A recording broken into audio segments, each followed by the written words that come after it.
नमस्कार, हमारे IGNOU audio books channel पर आपका स्वागत है। Indira Gandhi Rashtriya Mukt Vishwavidyalaya school of management studies SOMS master of commerce M.Com Hindi new semester आए MCO 01 संगठन सिद्धांत और व्यवहार ब्लॉक 1 संगठन सिद्धांत इकाई 1 संगठन का परिचय 1.0 उद्देश्य। इस इकाई को पढ़ने के बाद आप इस योग्य हो सकेंगे कि संगठन की संकल्पना की व्याख्या कर सकें, प्रबंध की आधारभूत संकल्पना का विवेचन कर सकें, प्रबंधकों के कार्यों का विश्लेषण कर सकें, प्रबंधकों की भूमिका की पहचान कर सकें, विभिन्न प्रकार के संगठनों का विवेचन कर सके और आधुनिक संगठन की विशिष्टताओं की व्याख्या कर सके। 1.1 प्रस्तावना। एक संगठन कुछ व्यक्तियों का समूह होता है जो किसी निर्धारित लक्ष्य की प्राप्ति के लिए एक साथ कार्य करते हैं।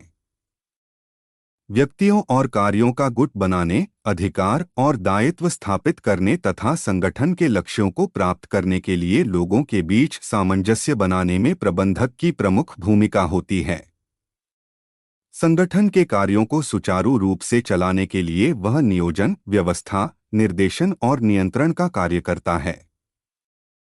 इसके अतिरिक्त संगठन पर सतत पड़ने वाले गतिशील पर्यावरण के प्रभावों के कारण आवश्यक हो जाता है इनसे निपटने के लिए नई प्रबंध तकनीकों का प्रयोग किया जाए। संगठन और प्रबंध के विभिन्न पक्षों का यदि विस्तृत रूप से अध्ययन किया जाए तो इनके निपटने के लिए समुचित तकनीकों का प्रयोग करने में सहायता मिलेगी। इस इकाई में आप संगठन और प्रबंध की संकल्पना के संबंध में पढ़ेंगे। इसके अतिरिक्त आप प्रबंधकों के कार्यों और उनकी भूमिकाओं के संबंध में भी पढ़ेंगे। संगठन के प्रकार और आधुनिक संगठन की विशिष्टताओं के संबंध में भी आपको ज्ञान प्राप्त होगा। 1.2 संगठन की संकल्पना। संगठन की आधारभूत संकल्पना को समझने के लिए हम प्रश्न को निम्नलिखित आयाम देते हैं: क्या, आउट, कब, कैसे, कहाँ, कौन, संगठन से हमारा क्या अभिप्राय होता है, संगठन का अध्ययन करना क्यों आवश्यक होता है, संगठन लोगों की सेवा कब कर पाते हैं या ऐसा करने में असफल रहते हैं, संगठन का गठन कैसे होता है, संगठन का भलीभांति प्रबंध कर सकने योग्य व्यक्तियों को कहाँ प्राप्त किया जाए, ये कौन व्यक्ति हैं जिनमें अत्युत्तम संगठन बनाने की क्षमता है, संगठन से हमारा क्या अभिप्राय होता है। स्टोनर, फ्रीमैन और गिलबर्ट के अनुसार किसी संगठन में किसी लक्ष्य या लक्ष्यों के सेट की प्राप्ति के लिए 2 या उससे अधिक व्यक्ति संरचित ढंग से एक साथ कार्य करते हैं। उपर्युक्त विवरण से किसी संगठन के संबंध में कुछ प्रमुख विशिष्टताएं उभर कर हमारे सामने आती है। ये निम्नलिखित है: संगठन अनेक व्यक्तियों का एक जमघट है। एक साथ कार्य कर रहे व्यक्तियों के बीच के संबंध की व्याख्या एक ढांचे से की जाती है। किसी संगठन में साथ साथ कार्य कर रहे व्यक्तियों के बीच संप्रेषण ढांचे के द्वारा होता है।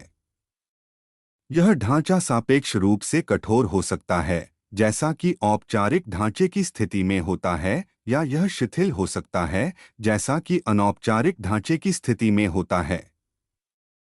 संगठन किसी आयोजित लक्ष्य को प्राप्त करने का प्रयास करता है। लक्ष्य एक हो सकता है या अनेक लक्ष्य हो सकते हैं। लक्ष्य किसी संगठन के मूलभूत तत्वों में से एक होता है। रॉबिन्स की परिभाषा के अनुसार कोई संगठन सचेतन समन्वित सामाजिक सत्ता होता है जिसका की सापेक्ष रूप से पहचान योग्य सीमा होती है और जो सम्मिलित लक्ष्य या लक्ष्यों के एक सेट को प्राप्त करने के लिए सापेक्ष रूप से सतत आधार पर कार्य करता है। संगठन के इस विवरण को कुछ और प्रमुख विशिष्टताएं निम्नलिखित है। संगठन के कार्यकलाप सचेतन समन्वित होते हैं। इसका अर्थ है कि संगठन के कार्यों का समुचित रूप से प्रबंध होता है, जिससे अभिप्राय है कि संगठन में प्रबंध का बहुत अधिक महत्व है। सापेक्ष रूप से पहचान योग्य सीमा से आशय यह है कि कोई संगठन नमय परंतु वर्णन योग्य सीमा के अंतर्गत कार्य करता है। किसी बड़े आकार के संगठन की सीमाओं के 3 स्तर होते हैं। सबसे अधिक अंदर की सीमा के अंतर्गत आंतरिक व्यक्ति होते हैं, जो है कर्मचारी, शेयरधारी और निदेशक मंडल। दूसरे स्तर में बाह्य व्यक्ति होते हैं, अर्थात ग्राहक, प्रतियोगी, वित्तीय संस्थाएं, पूर्तिकर्ता, सरकार, मजदूर संघ, जन संचार तथा विशिष्ट हित वाले समूह सबसे बाहर वाली सीमा के अंतर्गत आते हैं। आर्थिक चरों, प्रौद्योगिकीय चरों, राजनीतिक चरों, विधिक घरों और सामाजिक चरों जैसे प्रमुख समष्टि चर ब्राउन और मोबुर्ग के अनुसार कोई संगठन सापेक्ष रूप से स्थायी सामाजिक सत्ता होता है जिसकी विशेषता होती है लक्ष्य उन्मुख व्यवहार, विशेषज्ञता और ढांचा। संगठन के इस विवरण का अर्थ है कि संगठनों की 4 मूल विशिष्टताएं होती हैं। संगठन सापेक्ष रूप से स्थायी सामाजिक सत्ता होते हैं, हालांकि संगठन के अंतर्गत अनेक प्रकार के परिवर्तन होते रहते हैं। इस प्रकार सातत्य किसी संगठन के अस्तित्व का एक प्रमुख लक्षण है। लक्ष्य किसी संगठन के अभिन्न अंग होते हैं। इन लक्ष्यों को प्राप्त करने के लिए संगठन का अत्यंत विशिष्ट कौशल की आवश्यकता होती है। विभिन्न प्रकार के कार्यों को एकजुट करने के लिए संगठन के अंतर्गत एक ढांचे का होना आवश्यक होता है।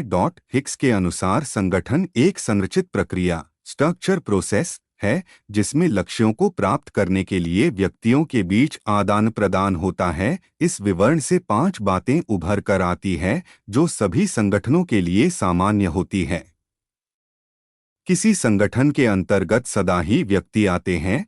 किसी न किसी प्रकार से इन व्यक्तियों का पारस्परिक संबंध होता है। इन व्यक्तियों के बीच की पारस्परिक क्रियाओं को सदा ही आदेशित किया जा सकता है या इनका विवरण किसी प्रकार के ढांचे से किया जा सकता है।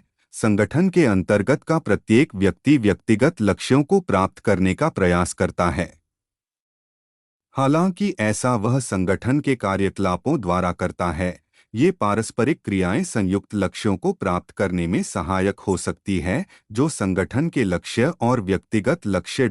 सीन के अनुसार संगठन अनेक व्यक्तियों के कार्यकलापों का नियोजित समन्वय होता है जिसका उद्देश्य होता है सामान्य और स्पष्ट लक्ष्य को प्राप्त करना। ऐसे वह श्रम और कार्यों के विभाजन और अधिकार एवं दायित्व के सोपान द्वारा करता है।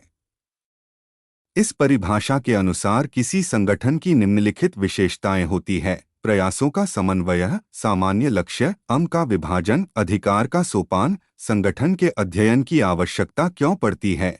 संगठनों को बनाने के पक्ष में दलील देते हुए क्रिस आर्गेरिस का कथन है, संगठनों का निर्माण प्रायः उन लक्ष्यों की प्राप्ति के लिए किया जाता है जिनके लिए सामूहिक प्रयास की आवश्यकता होती है। इसका अर्थ है कि किसी लक्ष्य की प्राप्ति के लिए क्रियाओं का अनुक्रम इतना अधिक होता है कि उन्हें कोई एक व्यक्ति नहीं कर सकता। आवश्यक हो जाता है कि उनका विभाजन अनुक्रमिक इकाइयों में किया जाए जिससे उन्हें पूरा किया जा सके। व्यक्ति के स्तर पर इकाइयां भूमिका होती है और समूह के स्तर पर इकाइयां विभाग होती है। लक्ष्यों की प्राप्ति के लिए इन इकाइयों को किसी विशेष अनुक्रम या ढांचे में एकीकृत या गठित किया जाता है। इसके फलस्वरूप जो ढांचा बनता है उसे संगठन ढांचा कहा जाता है। संगठन हमारे अस्तित्व की आधारशिला कमरस्टोन बन गए हैं। संगठन उन लक्ष्यों और उद्देश्यों को प्राप्त करने का प्रयास करते हैं जिन्हें अधिक दक्षता और कुशलतापूर्वक किए गए व्यक्तियों के कार्यों द्वारा पूरा किया जा सकता है। अस्पताल, शिक्षा संस्थाएं, उत्पादन इकाइयां और सेवा केंद्र संगठनों के ही रूप हैं। हमारे आसपास यदि अनेक संगठन न हो तो शायद हमारा समय जीवन ही समाप्त हो जाएगा। यह जानना आवश्यक हो जाता है कि किसी संगठन का कार्य किस प्रकार से होता है। इसके अतिरिक्त हमारा भविष्य सुखमय हो, इसके लिए आवश्यक है कि हम अपने आसपास के संगठनों को स्वस्थ और अधिक प्रभावी बनाएं। संगठन अपने लक्ष्यों को कब प्राप्त कर पाते हैं या वे असफल रहते हैं? संगठन अपने लक्ष्यों को तब पूरा कर पाते हैं जब उनका प्रबंध सही ढंग से होता है।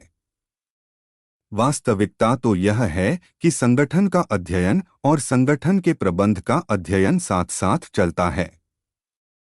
जिस संगठन का प्रबंध सही ढंग से होता है वह अपने मानव आगतों और मुद्रा सामग्री, मशीन, कर्मचारियों के अभिप्रेरण, बाजार आदि अपने संसाधनों का उपयोग सुबद्ध रूप से कर पाता है। बाजार की आवश्यकताओं के अनुसार यदि कोई संगठन अपने सभी संसाधनों का उपयोग कर लेता है तो वह अपने क्षेत्र में बना ही नहीं रहता बल्कि और संगठनों से आगे भी बढ़ जाता है। सफल संगठन अपने को आर्थिक पर्यावरण, राजनैतिक पर्यावरण, विधिक पर्यावरण, सामाजिक पर्यावरण, अंतर्राष्ट्रीय बाजार के पर्यावरण आदि बाह्य कारकों के अनुकूल भी बना लेते हैं। संगठनों का ढांचा किस प्रकार से बनता है? किसी संगठन का ढांचा और डिजाइन की अनेक विधियां हैं। इस संबंध में विस्तार पूर्वक आप इकाई 3 में पढ़ेंगे। इस समय तो यही जानना आपके लिए उचित होता कि संगठन के कांचे या उसकी डिजाइन का चयन समुचित रूप से किया जाए जिससे संप्रेषण के प्रवाह, निर्णयों को कार्यरूप देने, नियंत्रण और संगठन की सभी क्रियाओं के संयोजन जैसे कारकों को सुचारू रूप से कार्यान्वित किया जा सके।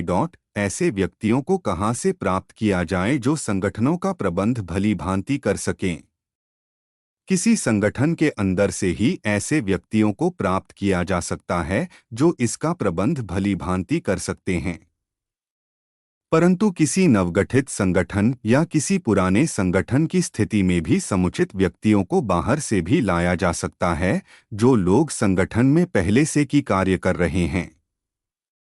उन्हें विकास कार्यक्रमों, कार्य प्रशिक्षण तथा कैरियर आयोजन द्वारा और अधिक दायित्व वाले कार्यों का करने के योग्य बनाया जा सकता है। सही ढंग से भर्ती करके तथा चयन नीतियों और प्रक्रियाओं को उपयुक्त बनाकर विभिन्न स्तर पर कार्य करने योग्य व्यक्तियों की पहचान बाहर से करके उनकी नियुक्ति संगठन के अंतर्गत की जा सकती है। वे कौन व्यक्ति हैं जिनमें अत्युत्तम संगठन का निर्माण करने की योग्यता है? सच्चाई तो यह है कि किसी संगठन की सबसे बड़ी संपत्ति उसके कर्मचारी होते हैं। आधुनिक संगठनों में कर्मचारियों से अपेक्षा की जाती है कि वे बहुविधियों में कुशल हों। किसी संगठन में विभिन्न प्रकार के कार्यों को करने के लिए विभिन्न व्यक्तियों के पास विभिन्न प्रकार के कौशल होने की अपेक्षा की जाती है, जिसके फलस्वरूप संगठन के पास समुचित कौशल का भंडार हो सके। सामान्य रूप से देखा जाता है कि जो लोग एक अत्युत्तम संगठन को बना सकते हैं उनमें अनेक वांछनीय कौशल और गुण होते हैं। कुछ महत्वपूर्ण कौशल निम्नलिखित है। समन्वयी मूल्य अर्थात आस्था और विश्वास पैदा करने की योग्यता है।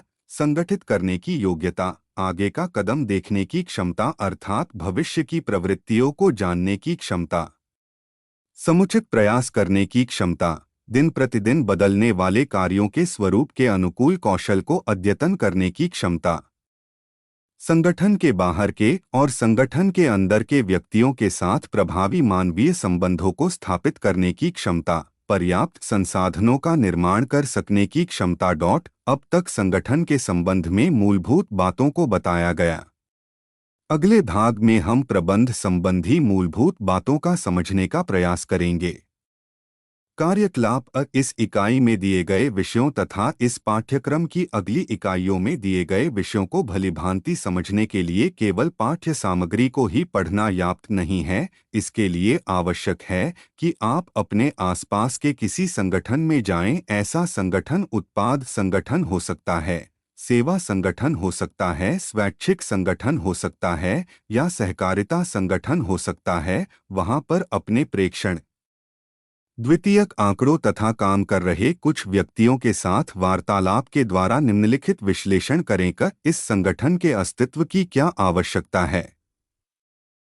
यह संगठन अपने विभिन्न विभागों के कार्यों का समन्वय किस प्रकार करता है। इस संगठन में कार्य करने वाले व्यक्ति औपचारिक रूप से अर्थात संगठन के चार्ट द्वारा एक दूसरे के साथ किस रूप से संबंधित है।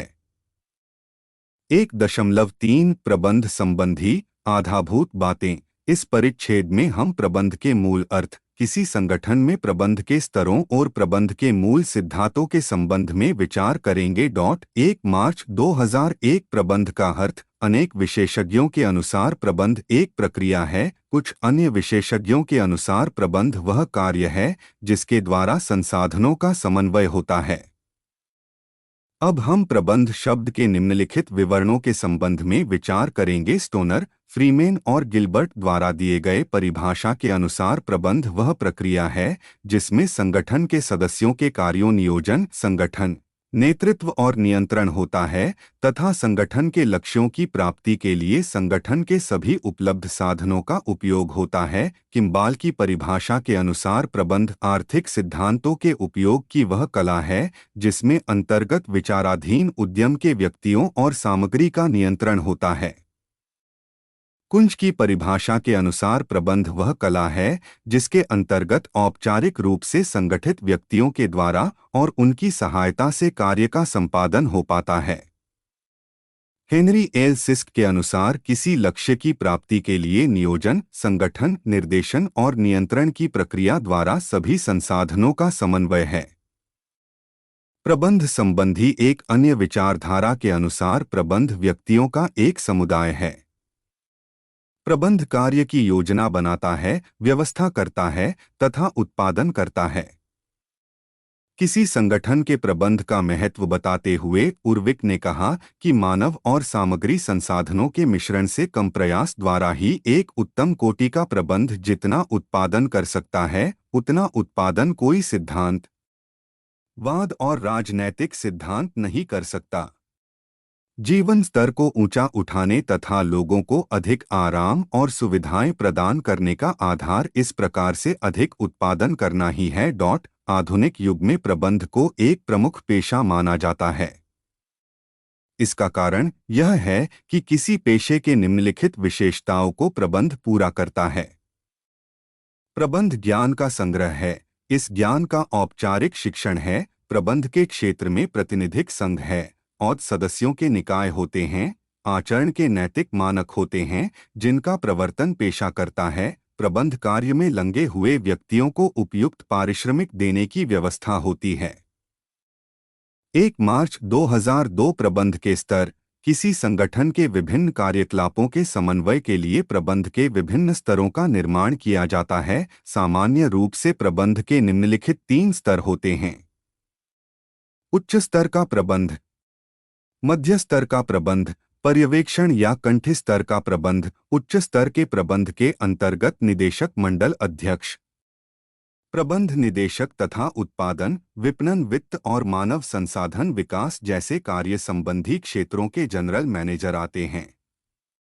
उच्च स्तर के प्रबंध का संबंध नियोजन, संगठन, निर्देशन और नियंत्रण के साथ होता है, लेकिन प्रबंध अन्य स्तरों की तुलना में अपना अधिक समय नियोजन और संगठन कार्यों में अधिक लगता है।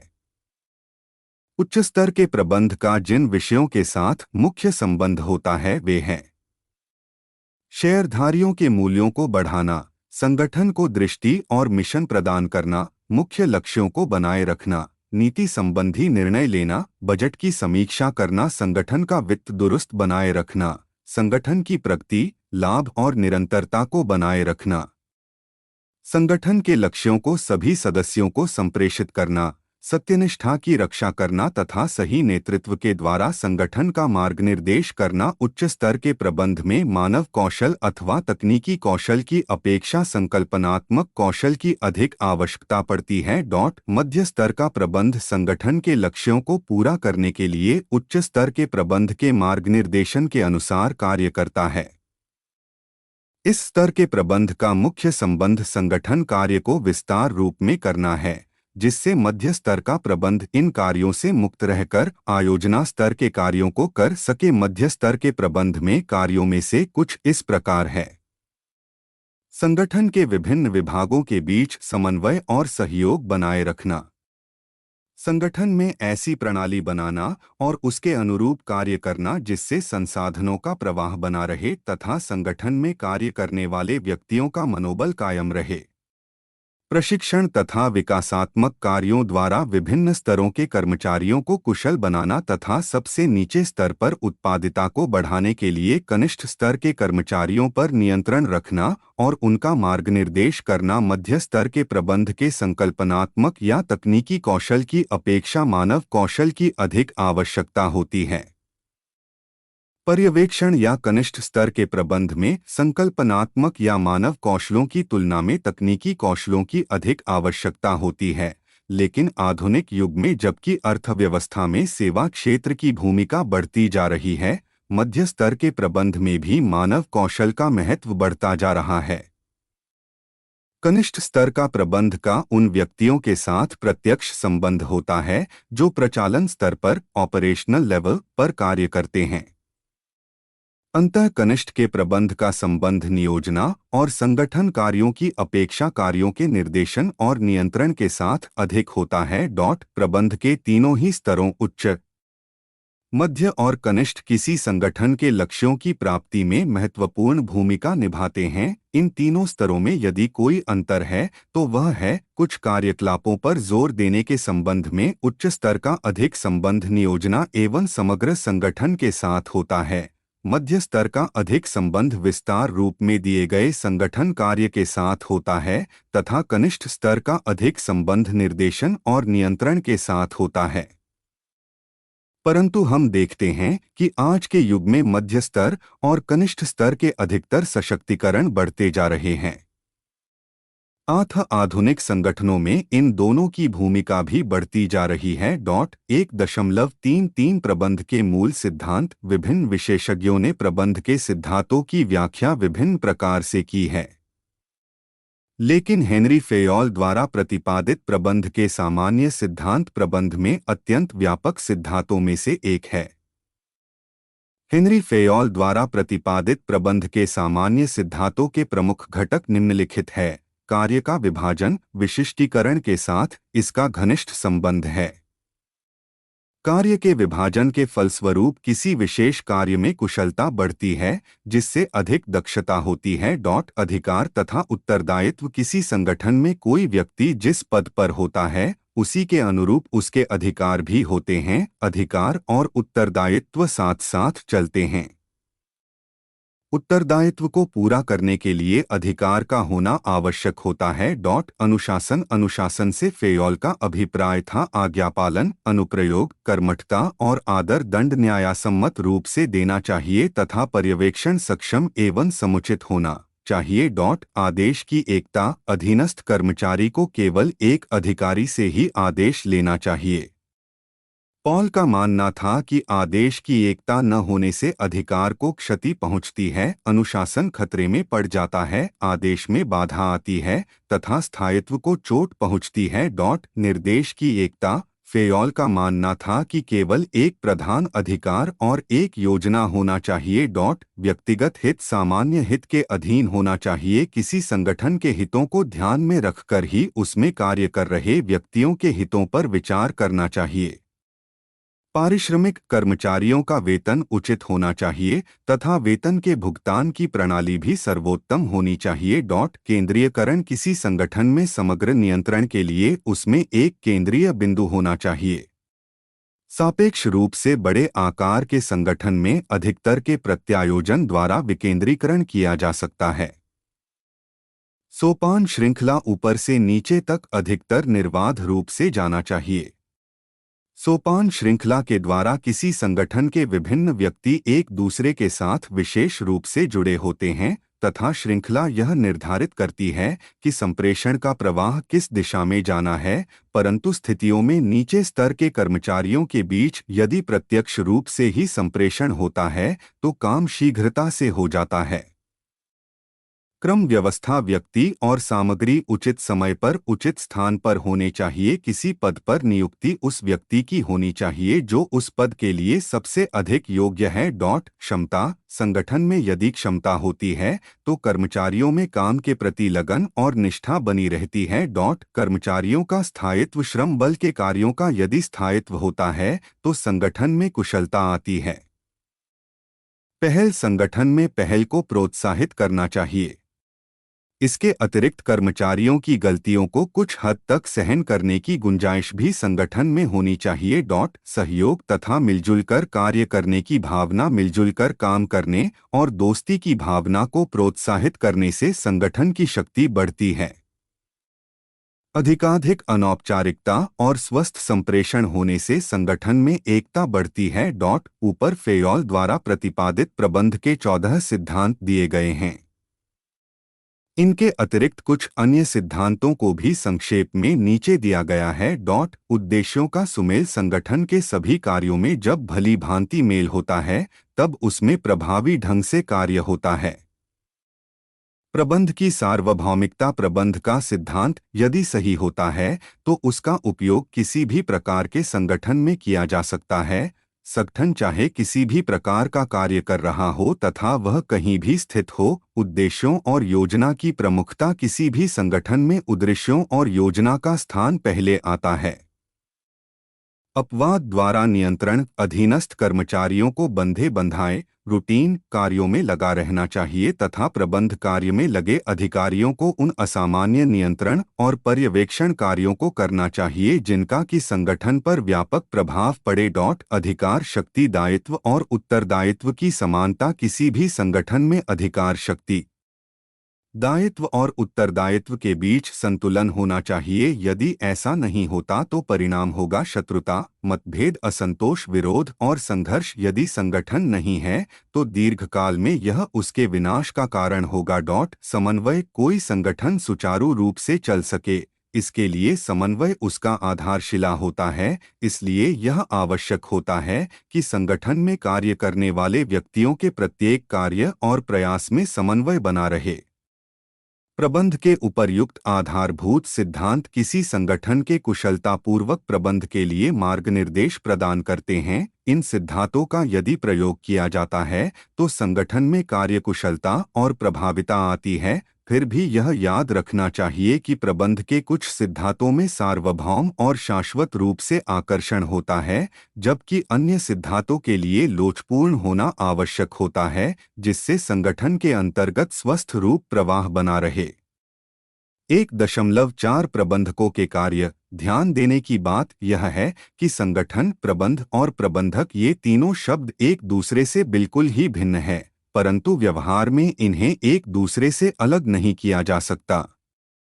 विभिन्न कार्यों के लिए संगठनों की आवश्यकता पड़ती है क्योंकि वे समाज की विभिन्न आवश्यकताओं की पूर्ति करते हैं। किसी संगठन की स्थापना के पश्चात आवश्यक हो जाता है कि इसमें कुशलतापूर्वक और प्रभावी ढंग से कार्य हो सके। इसके लिए प्रबंध के सुदृढ़ सिद्धांतों को बनाया जाए।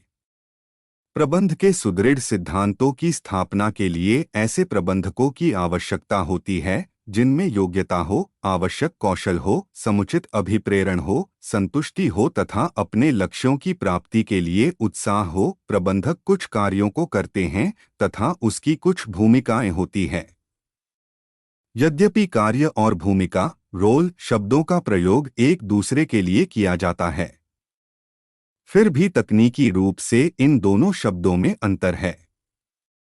प्रबंधक कार्यों के अंतर्गत आते हैं अधिकतर स्तर के अनुसार उसे सौंपे गए कार्य तथा प्रबंधक के पद के अनुरूप उसके कार्य की सचेतन व्यक्ति के रूप में उससे किन कार्यों को करने की अपेक्षा की जाती है। अब हम प्रबंधकों के कुछ प्रमुख कार्यों के संबंध में विचार करेंगे।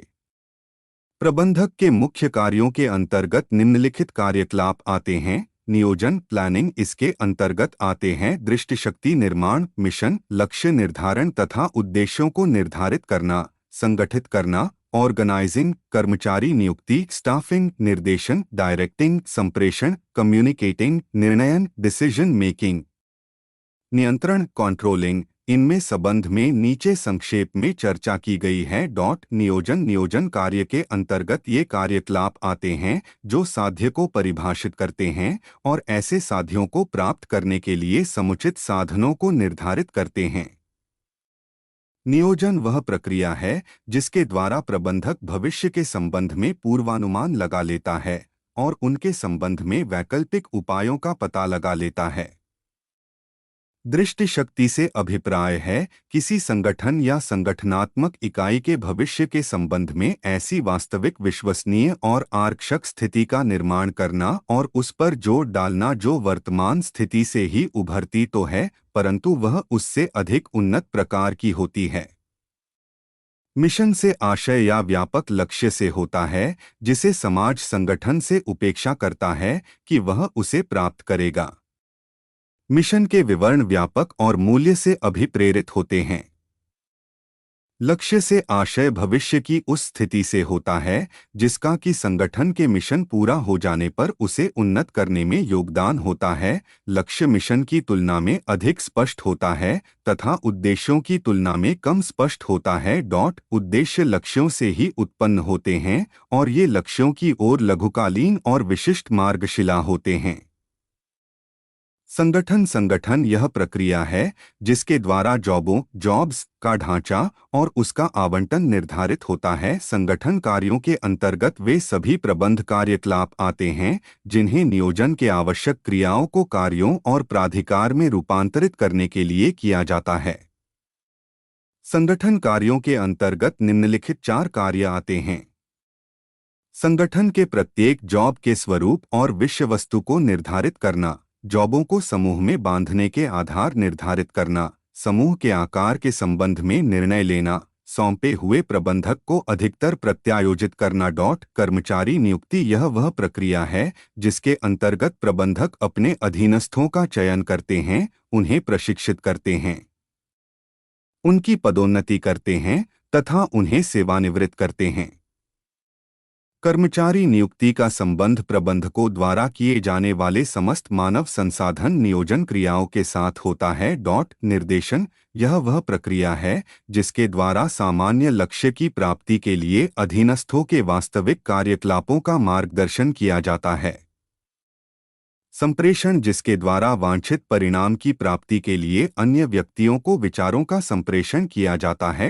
निर्णयन यह वह प्रक्रिया है जिसके द्वारा वांछित परिणाम की प्राप्ति के लिए विकल्पों से कार्यविधि का जानबूझकर चयन किया जाता है। नियंत्रण यह वह प्रक्रिया है जो वर्तमान कार्य निष्पादन की माप करती है तथा पूर्वनिर्धारित लक्ष्य की ओर उसका मार्ग निर्देशित करती है। नियंत्रण के अंतर्गत ये कार्यकलाप आते हैं जिन्हें प्रबंधक इसलिए अपने हाथ में लेते हैं कि वास्तविक परिणाम नियोजित परिणाम के अनुरूप हो सकें। नियंत्रण के लिए 3 शर्तों का पूरा होना आवश्यक होता है। मानक सूचना सुधारक कार्य जैसा कि पहले स्पष्ट किया गया है, प्रबंधक के कार्य क्या होंगे वह इस बात पर निर्भर करता है कि उसके पद के अनुरूप उसे क्या अधिकार प्राप्त है तथा वह जिस पद पर है उसके कार्य के विवरण क्या है। अब हम प्रबंधकों की कुछ प्रमुख भूमिकाओं का विश्लेषण करेंगे। 1.5 प्रबंधकों की भूमिका। हेनरी मिसबर्ग के अनुसार प्रबंधकों की 10 भूमिकाएं होती है जिन्हें 3 व्यापक श्रेणियों में रखा गया है। प्रबंधकों की भूमिकाएं हैं अंतर्वैयक्तिक भूमिकाएं, इंटरपर्सोनल रोल्स, नेतृत्व लीडिंग, संपर्क लिएजॉन, प्रतीक बटा नाम मात्र का अध्यक्ष, सिंबल बटा फिगर हेड। अपनी अंतर्वैयक्तिक भूमिकाओं के अंतर्गत प्रबंधक नाम मात्र के अध्यक्ष का काम करते हैं, नेतृत्व करते हैं तथा विभाग के अंतर्गत या विभाग के बाहर संगठन के सदस्यों के साथ विचारों का आदान प्रदान करते हैं। अब हम इन 3 भूमिकाओं नेतृत्व, संपर्क और प्रतीक बटा नाम मात्र के अध्यक्ष को समझने का प्रयास करेंगे। नेतृत्व करना प्रबंधक के प्रमुख भूमिकाओं में से एक है। प्रबंधक अपने अधीन काम करने वाले अनेक व्यक्तियों का पर्यवेक्षण करता है। अपने अधीनस्थों को अभिप्रेरित करने और निर्देशित करने के लिए वह जिम्मेदार होता है। नेतृत्व की भूमिका के द्वारा प्रबंधक अपने अधीनस्थों की सहायता करते हैं, कार्य की योजना बनाने में, कार्य निष्पादन द्वारा परिणाम तक पहुंचने में।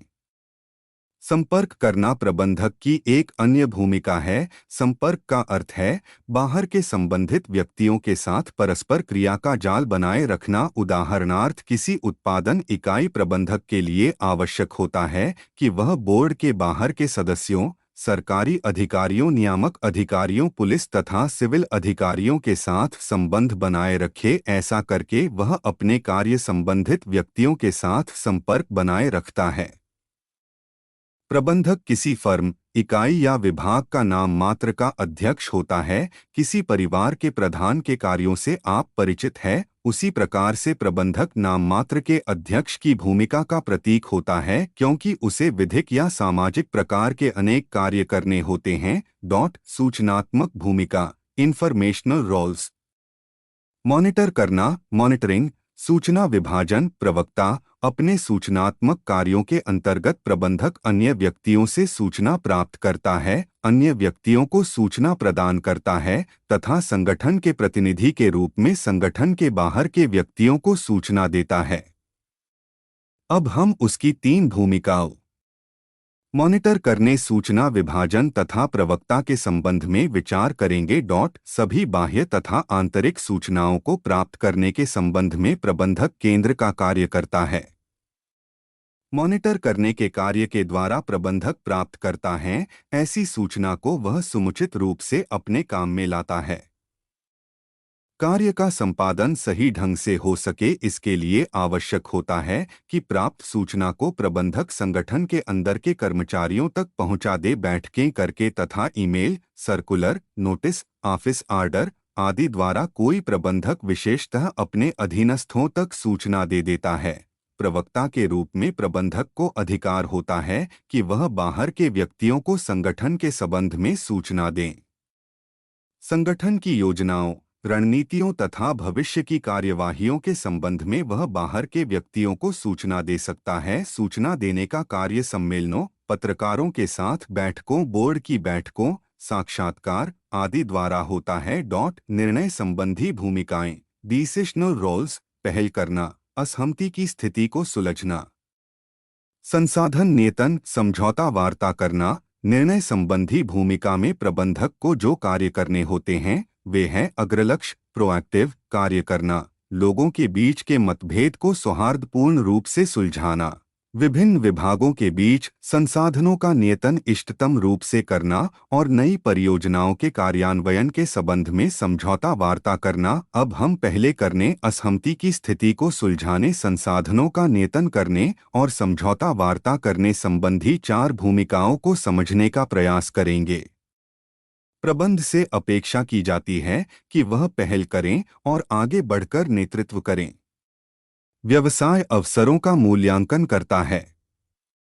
संगठन के अंदर दुर्बलता और शक्ति का विश्लेषण करता है तथा किसी नई योजना को कार्यान्वित करने के पूर्व जोखिमों को लेखा-जोखा करता है। दूसरे शब्दों में कहा जा सकता है कि प्रबंधक के लिए आवश्यक होता है कि वह एक उद्यमकर्ता के लिए आवश्यक होता है कि वह एक उद्यमकर्ता के कौशल द्वारा व्यवसाय के अवसरों का पता लगाए। संगठन का कार्य सदा ही सुचारू रूप से चलता नहीं रहता। कमी अधीनस्थ कर्मचारियों के बीच विभिन्न प्रकार के असंतोषों के कारण संघर्ष की स्थिति आ जाती है।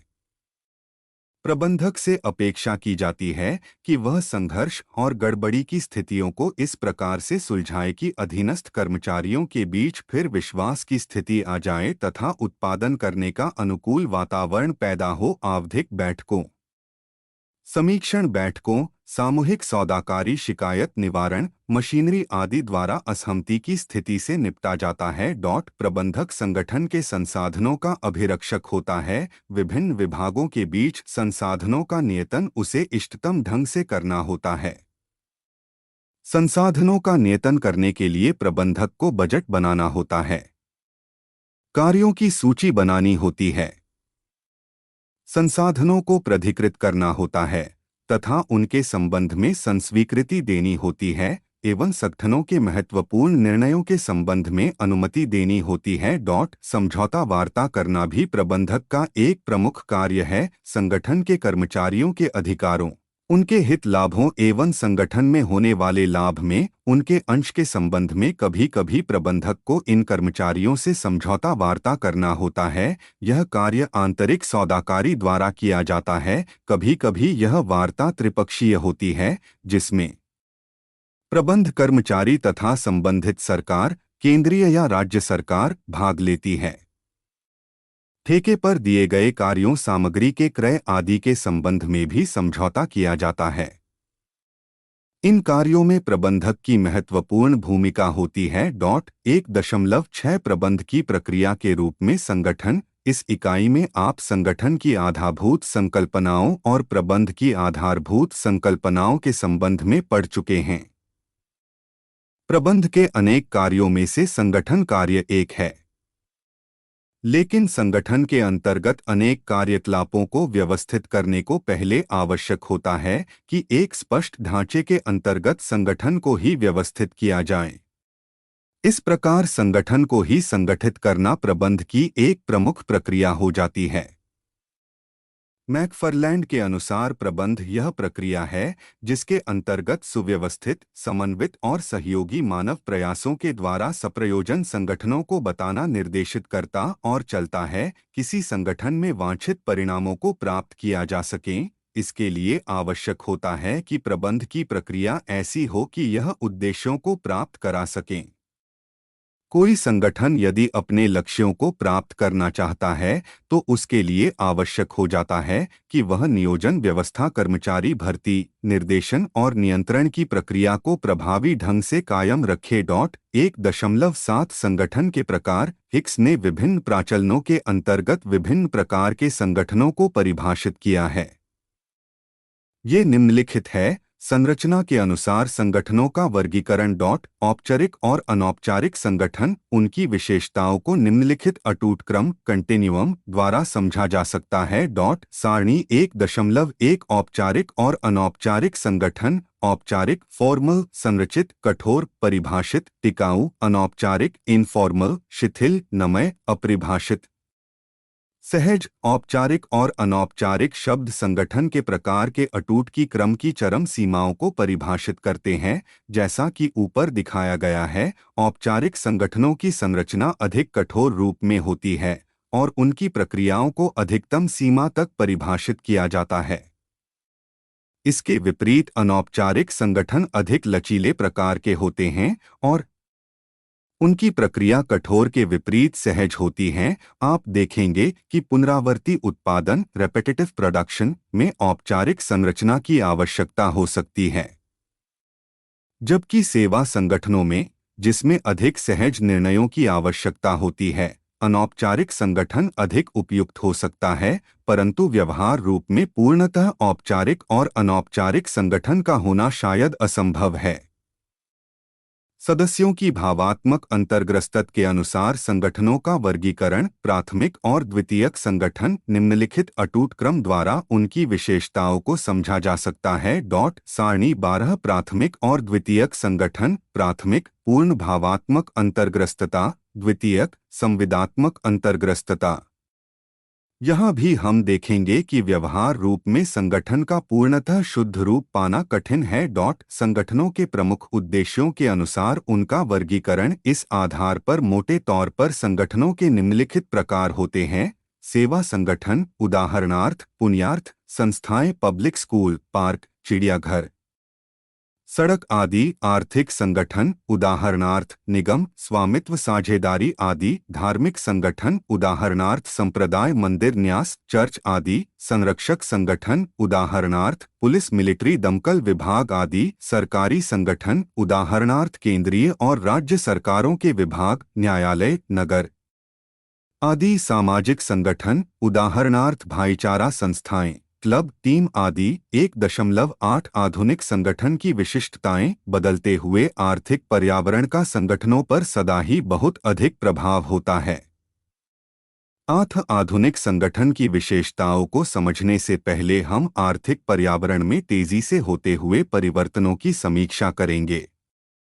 विशेषता पिछले 10 वर्षों में हुए परिवर्तनों का। आर्थिक पर्यावरण में हुए प्रमुख परिवर्तन निम्नलिखित है। अर्थव्यवस्था अधिक प्रतिस्पर्धी हो गई है। संगठनों को अपनी स्थिति को बनाए रखने एवं अपने को समृद्ध करने के संबंध में कड़ी प्रतिस्पर्धा का सामना करना पड़ रहा है। अधिकाधिक बड़े पैमाने की किफायतों का लाभ उठाने के लिए अनेक अर्थव्यवस्थाएं परस्पर सहयोग कर रही हैं।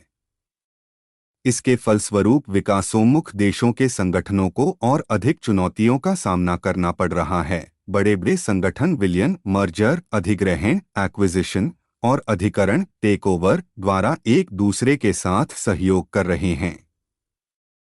इस प्रकार ये बहुत बड़ा संगठन होने का आर्थिक लाभ उठा रहे हैं। अतः देश के अंदर के छोटे या बड़े संगठनों को अपनी स्थिति को बनाए रखना तथा अपना विकास करना कठिन हो रहा है। संगठनों के प्रति समाज विश्व में अंतर्राष्ट्रीय मानक, देशीय कानून और नीति निर्धारकों की मनःस्थिति ऐसे होते जा रहे हैं कि कोई संगठन अति उत्तम उत्पादन करके ही अपनी स्थिति बनाए रख सकता है। संरक्षणवाद का जमाना समाप्त हो रहा है। कार्यकलाप के अधिकतर क्षेत्रों में मानव शक्ति का स्थान प्रौद्योगिकी लेती जा रही है। भारत सहित अधिकतर विकासोन्मुख देशों की राष्ट्रीय अर्थव्यवस्था में सेवा क्षेत्रक योगदान बढ़ता जा रहा है। कंप्यूटर के आगमन ने संगठनों के कार्यस्थलों में क्रांति ला दी है। इसके चलते संगठनों में कार्य करने वाले व्यक्तियों के परस्पर व्यवहार पर भी प्रभाव पड़ा है। व्यवसायों के कार्यकलापों में सतत उत्पादन के नवीन प्रक्रिया और उत्पादन विभेदन का स्थान बढ़ता जा रहा है। उत्पादकों और सेवा प्रदान करने वालों के बीच बढ़ती जा रही प्रतियोगिता के चलते अब समय आ गया है कि मांग और पूर्ति के खेल में उपभोक्ताओं का स्थान प्रमुख हो जाए। पूर्ति श्रृंखला की गति तेज हो गई है, जिसके फलस्वरूप अपने उपभोक्ताओं तक पहुंचने की प्रक्रिया में उत्पादकों को कड़ी प्रतियोगिता का सामना करना पड़ रहा है। ऐसा लगता है कि अप्रचलन, ऑब्सोलेसेंस अथवा सतत नवीन प्रक्रिया, इनोवेशन के युग में प्रवेश कर गए हैं। आज के युग में केवल कोई विशेष प्रौद्योगिकी ही बड़ी तेजी से प्रचलन के बाहर नहीं हो जाती, बल्कि किसी विचार, प्रबंधकीय नवीन प्रक्रिया का स्थान भी शीघ्र हर कोई नया विचार ले लेता है। विश्व आज एक विश्वव्यापी गांव होता जा रहा है तथा बहुराष्ट्रीय संस्थाओं, मल्टीनेशनल्स जैसे संगठन ऐसी छत हो गए हैं जिसके अनेक संस्कृतियों वाले समाज पनपते हैं। इस प्रकार के परिवर्तन लगातार होते जा रहे हैं। ऊपर दिए गए परिवर्तन अनन्य, एक्सक्लूसिव नहीं बल्कि केवल संकेतक, इंडिकेटिव है। आर्थिक पर्यावरण में हुए ऐसे परिवर्तनों ने आधुनिक संगठनों पर प्रभाव डाला है। इस दृष्टि से आधुनिक संगठनों के कुछ प्रमुख विशेषताएं निम्नलिखित है। जनशक्ति को ध्यान में रखकर यदि हम देखें तो पाएंगे कि संगठनों में छोटा होने की प्रवृत्ति बढ़ती जा रही है। संगठनों में स्तरों की संख्या घटती जा रही है। ऊंचे संगठनात्मक ढांचे, संरचना का स्थान सपाट, फ्लैटर संगठनात्मक ढांचा लेते जा रहे हैं। यहाँ तक कि वर्तुल, सर्कुलर संगठनात्मक ढांचा होता जा रहा है। पहले एवं तकनीकी श्रमिक के पास जो तकनीकी कौशल होता था उसकी तुलना में उसके समकक्ष के आधुनिक तकनीकी अनिक के पास बहुत अधिक औसत तकनीकी कौशल होता है। व्यवसाय का केंद्र बिंदु ग्राहकों को संतुष्ट करना तथा शेयरधारियों के मूल्यों को बढ़ाना होता जा रहा है। फ्लेक्सी स्थान और फ्लेक्सी समय का उपयोग अधिकतर होता है। उत्पादों की गुणवत्ता पर अधिक दिया जा रहा है। सेवा संगठनों की संख्या बढ़ने के साथ साथ प्रबंध के मध्य और कनिष्ठ स्तर को अधिकाधिक अधिकार दिए जा रहे हैं। ऐसा इसलिए किया जाता है कि ग्राहकों की आवश्यकताओं के संबंध में उन्हें सबसे पहले ज्ञान होता है। इस परिवर्तन के साथ संगठन के अंतर्गत ऊर्ध्वमुख संप्रेषणों और अधोमुख संप्रेषणों में सुधार लाने के साथ ही साथ पार्श्विक संप्रेषणों, लेटरल कम्युनिकेशन और अनौपचारिक संप्रेषणों को अधिकाधिक किया जाने लगा है। प्रबंध के शीर्षस्थ स्तर द्वारा लिए जाने वाले निर्णयों की प्रक्रिया में मध्य स्तर के तथा यहाँ तक कि कनिष्ठ स्तर के प्रबंधकों को भी अधिकाधिक रूप में शामिल किया जाता है। अब व्यावसायिक आचार पर अधिक जोर दिया जाता है क्योंकि किसी संगठन के बहुत समय तक टिके रहने के लिए आचार प्रमुख कारक होता है। इस बात पर जोर दिया जाने लगा है कि व्यक्ति तथा संगठन अधिकाधिक ज्ञान प्राप्त करें क्योंकि आज के युग में प्रौद्योगिकी एवं संकल्पनाएं समय के पीछे पड़ती जा रही है। बहुराष्ट्रीय संगठनों के अधिकाधिक प्रवेश के कारण संगठन के अंदर और संगठन के बाहर सांस्कृतिक मुद्दों का महत्व बढ़ता जा रहा है। संगठनों में स्थायी विभागों की संकल्पना का स्थान अब कार्यकलापों की आउटसोर्सिंग ले रही है। ऐसा उस स्थिति में किया जाता है जब किसी विभाग के कार्य पुनरावर्ती प्रकार के होते हैं। 1.9 सारांश संगठन उन व्यक्तियों का समूह होता है जो किसी विशिष्ट लक्ष्य को पूरा करने के लिए एक साथ काम करते हैं। दूसरी ओर प्रबंध एक ऐसी कला है जिसके अंतर्गत औपचारिक रूप से संगठित व्यक्तियों के समूह के द्वारा कोई कार्य कराया जाता है। किसी संगठन की शक्ति को बढ़ाने के लिए उसके कार्यकलापों के नियोजन, संगठन, नेतृत्व और नियंत्रण की यह प्रक्रिया है। उद्यम की कार्यकुशलता और उत्पादिता को बढ़ाने के लिए संगठन और प्रबंध के विचारों और सिद्धांतों का व्यापक रूप में प्रयोग किया जाता है। प्रबंध के स्तर है शीर्षस्थ, मध्य और पर्यवेक्षण। संगठन के लक्ष्यों को पूरा करने में सभी स्तरों की महत्वपूर्ण भूमिका होती है।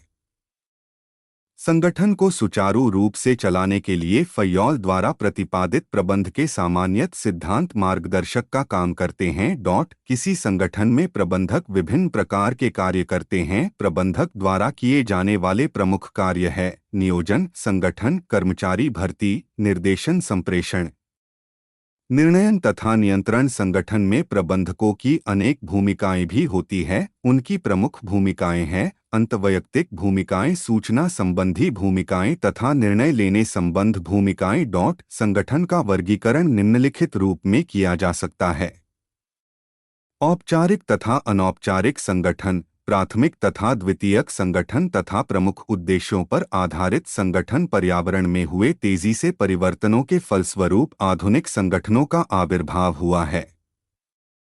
आधुनिक संगठन की विशिष्टताएं हैं छोटा आकार, छोटे स्तर, उच्च कोटि का तकनीकी कौशल, ग्राहकों की संतुष्टि और शेयरधारियों के मूल्य को बढ़ाना, केंद्र बिंदु होना, लचीला समय और लचीला स्थान, उत्पादों की गुणवत्ता, मध्य स्तर को अधिक अधिकार देना, व्यावसायिक आधार पर अधिक बल, सतत ज्ञान प्राप्ति।